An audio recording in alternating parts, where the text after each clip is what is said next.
அது ஒரு அழகிய கிராமம். அங்கு முத்து என்ற விவசாயி தன் குடும்பத்துடன் வாழ்ந்து வந்தான். அவன் தன்னுடைய ஆடுகளை அருகில் உள்ள காட்டிற்கு கூட்டிச் சென்று மேய்ப்பது வழக்கம்.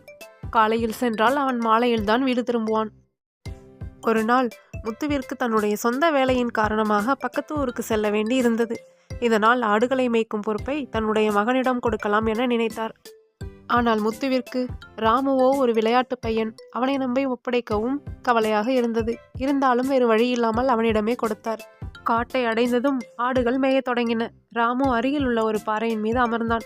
அவனுக்கு வேலை பார்த்தும் பழக்கமில்லாததால் பொழுதும் போகவில்லை. தூரத்தில் ஒரு சிலர் வயல் வேலை செய்து கொண்டிருந்தனர். வேலை செய்பவர்களின் கவனத்தை ஈர்க்க எண்ணிய ராமு திடீரென புலி வருது என கூச்சலிட்டான்.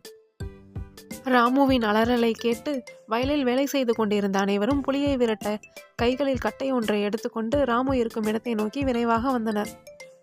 வந்தவர்கள் அனைவரும் புலி எங்கே என்று கேட்டனர்.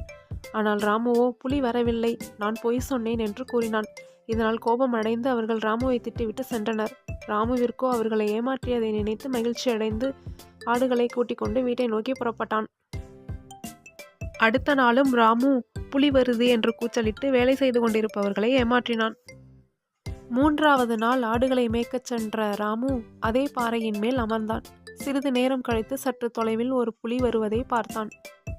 உடனே பாறையின் பின்னால் ஒளிந்து கொண்டு உண்மையிலேயே புலி வருது என்று கூச்சலிட்டான். ராமுவோட அலறலை கேட்ட அனைவரும் அவன் இன்னைக்கும் போய் தான் சொல்றான் அப்படின்னு அவங்கவுங்க வேலையை பார்க்க ஆரம்பிச்சாங்க. பாய்ந்து வந்த புலி ஒரு ஆட்டினை தூக்கி கொண்டு சென்றது. நான் உண்மையை கூறிய பொழுது யாரும் உதவிக்கு வரவில்லையே என்று வருந்தி கொண்டு மீதி இருக்கும் ஆடுகளை அழைத்து கொண்டு தன் இல்லம் நோக்கி சென்றான். குழந்தைகளே, ஒருவன் வார்த்தையில் உண்மை இல்லை என தெரிந்தால் அவன் எப்போது உண்மை சொன்னாலும் அதை யாரும் நம்ப மாட்டார்கள்.